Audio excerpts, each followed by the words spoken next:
This is one of those stories where you kind of want to add a question mark. Praise to you, O Christ, question mark? Because there's nothing like some good old weeping and gnashing of teeth to start off your morning, am I right?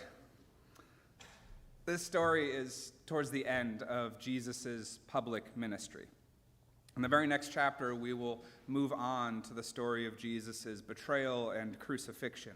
So these chapters here, these are Jesus' last attempts to leave the disciples with some wisdom, some guidance for how they should live once he's gone, and for all of us as we await his second coming. Today's story is known as the parable of the talents. There are 3 slaves, and each is given some of the master's talents. The first one gets 5, the second one gets 2, and the third gets 1, which begs some questions. First, does Jesus know what the word talent means? And did they have talent shows back in that day? And what kind of talents was this guy just handing out? Are we talking about juggling or tap dancing or what? Well, as awesome as it would be if that's how learning new skills worked, in Jesus' time, a talent referred to a specific amount of money. Actually, it was a ridiculously large amount of money, which means that, unfortunately, to fully understand this story, we're going to have to do some math. I know, first with the weeping and gnashing of teeth, now I'm making you do math. It's like, are we trying to scare you off? So in Jesus' time, 1 talent was equal to 6,000 denarii, and 1 denarius was the wage that a common laborer would receive for a day's work, which means that 1 talent was worth roughly 20 years worth of wages. That means that the first guy was given 100 years worth of wages, which is just crazy. The only time I've ever gotten close to operating with that kind of money was while I was studying abroad in Prague, and we went to Budapest in Hungary for the weekend. The exchange rate at the time from US dollars to Hungarian forints, which were abbreviated HUF, so obviously we started calling them Hungarian Hufflepuffs, but the exchange rate was roughly 300 to 1, which meant that I got the dopamine rush of a lifetime when I got to select the option for 30,000 on the ATM machine when I went to get money out. But anyway, I digress. The master leaves, and 2 of the slaves immediately get to work, trading and hustling, and before too long, they have both doubled the amount that was given to them. But the 3rd slave decides instead to bury his talent in the ground and simply await the return of his master.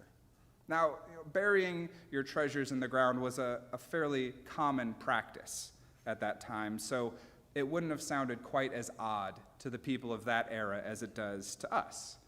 But despite the fact that it was a common practice, the master is not too pleased when he gets back.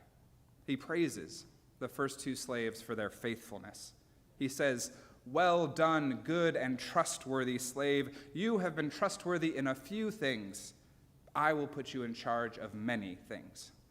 Now, the fact that the master refers to 100 years of wages as a few things kind of boggles my mind. But then he turns to the 3rd slave, and after hearing what he has done, gives him the chewing out of a lifetime.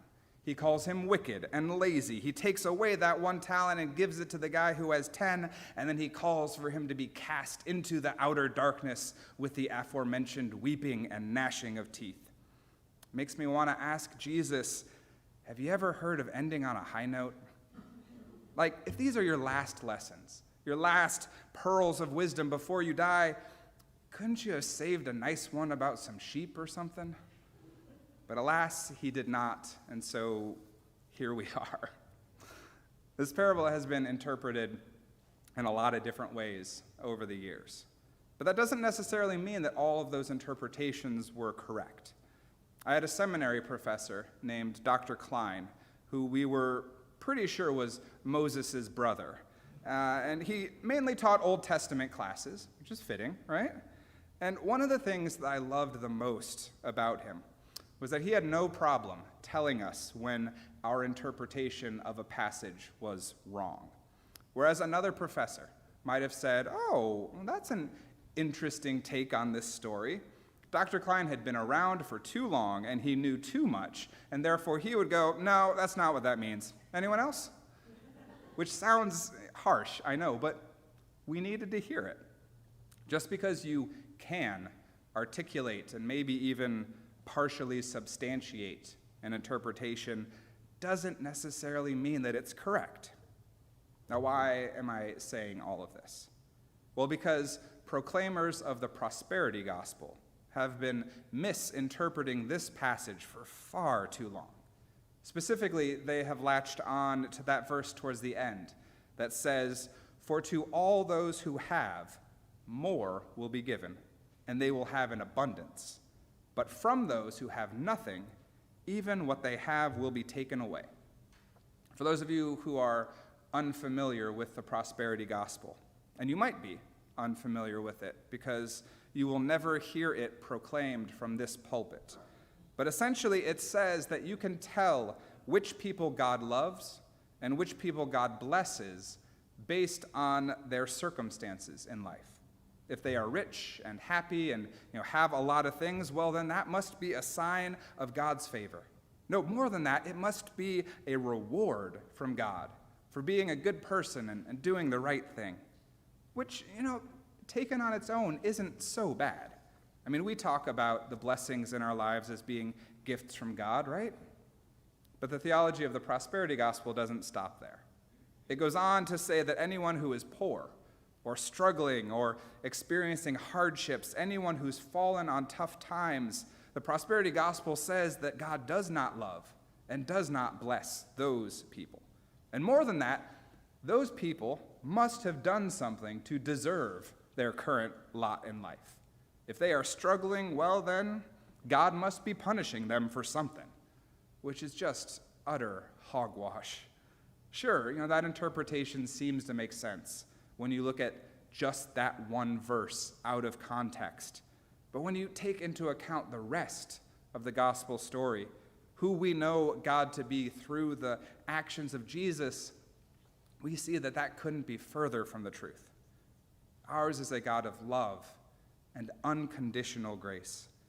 And the struggles, trials, tribulations that we have experienced throughout life, those were not sent by God as punishment.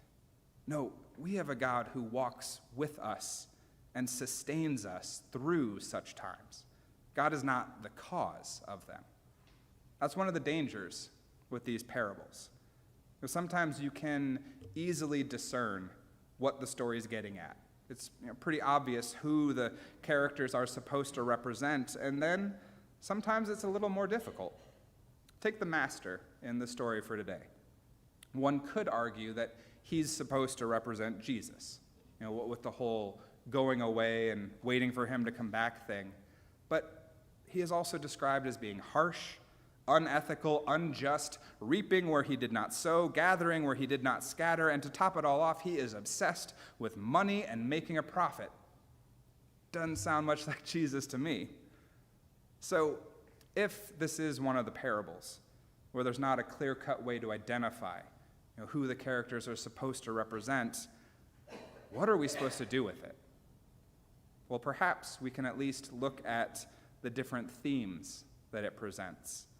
And the theme that struck me the most in this story was that of stewardship, and especially stewardship in a time of waiting.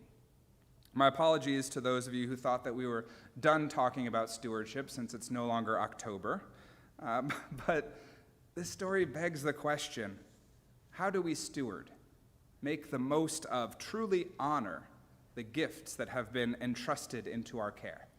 Yes, the master is upset with that third slave for not having earned more money like the others, but in a way, he almost seems more upset that he didn't even try. I wonder how the master would have responded had one of the slaves taken a gamble that didn't work out. If one of them had come to him not with more, but with less money than they started with. It seems like the third slave thought about that possibility, and determined that the risk just wasn't worth it. And rather than potentially lose some of the master's money and face his wrath, it was just better to sit on it and do nothing with it. His actions were driven by fear. Fear of the master, fear of the unknown, fear of what might happen if he put himself out there. Far safer to simply bury the talent in the ground and wait. When I was discerning whether or not to go to study abroad in college, there were a lot of things that I was afraid of. I was afraid of living somewhere where I didn't speak the language or know the customs. I was afraid of being so far away from home.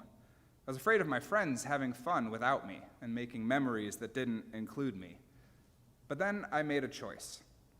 I decided that fear would not be the deciding factor. Now, that didn't mean that I was definitely going. There were other logistical things that needed to be worked out, but if I didn't go, it wasn't going to be because of my fear of missing out, or of being uncomfortable, or of facing new challenges, or of fill in the blank. And I am forever grateful for that. Because you know what? Every single one of those fears came true. It was hard, not knowing the language or the culture. I did struggle with being so far away from home. My friends at school did have fun and make memories without me.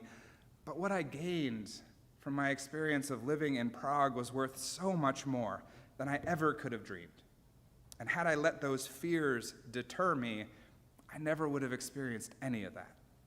I mean, when else am I going to get to see bills marked with 10,000 on them pop out of an ATM machine? Come on. Ultimately, our story for today is about faithfulness, because the opposite of fear is trust. And faithfulness is what happens when we trust a God who blesses us abundantly. A God who blesses us with talents, whether that's in keeping with the ancient understanding of the word or whether it aligns more with our modern day understanding, referring to our skills and our passions, the things that make us unique and special. And faithfulness doesn't involve hiding those things away for fear of what might happen. Faithfulness looks like putting what you have been given to use, into action, into service for the sake of the world and for the well-being of your neighbor. Faithfulness means using whatever individual talents you might have, whether they be musical, and trust me, if you have even an ounce of musical talent, Mana will sniff you out. Or maybe you're a whiz with numbers, or you can build or fix things. We always need more numbers-oriented people, and I hear that Rusty and Roger are going to be doing some more work on the drain behind the family center today. Maybe you love working with kids. Please talk to Jana about our Learning Circles program. Or maybe you have a heart for feeding others. Nada's the person to talk to on that one. Or maybe you are an amazing listener. If so, Stephen Ministry will be tabling right after worship. Do you like how I have a suggestion for almost every talent? It's not a coincidence, because we were not meant to bury our talents in the ground and just twiddle our thumbs until Jesus gets back. We are meant to find ways for those talents to bless the world, and the church is one of the best vehicles for accomplishing that. Faithfulness also looks like a congregation that received $430,000 in unexpected money, and rather than sit on it and wait for a rainy day, decided to put it to work, to use it to repair the drains behind the part-day preschool, which, if you ask me, is a much better way of preparing for a rainy day. We're using it to install solar and to invest in the future leaders of this congregation so that Bethlehem will still be a force for good in the world long after you and I are gone. We also gave some of that money away to organizations in our community that are doing incredible work. We did that as a sign of our trust in God, and because we are called to give not out of obligation, but out of thanksgiving. What happens when you bury something that's valuable to you in the ground, either literally or metaphorically? Sure, it's safe and secure, and you know that it's not going anywhere. But that's precisely the problem. It doesn't go anywhere. It just sits there and is of no use to anyone. Dear people of God, we aren't meant to simply tread water in this life of ours, to maintain our current position, risking only the absolute least amount possible. We are meant to swim and splash and frolic and dive and do synchronized moves that defy physics and make you wonder how in the world are their legs so strong. Sorry, I got carried away with the swimming metaphor. God has blessed you with things that make you uniquely you, laid talents in your life, some of which you may not have even discovered yet. And we are called to use what we have been given for the sake of the kingdom. And if it's fear that's holding you back, I get it. But remember who it is that holds you in and through all things. For we have a God who blesses abundantly and calls us to lives of faithfulness and trust. Amen.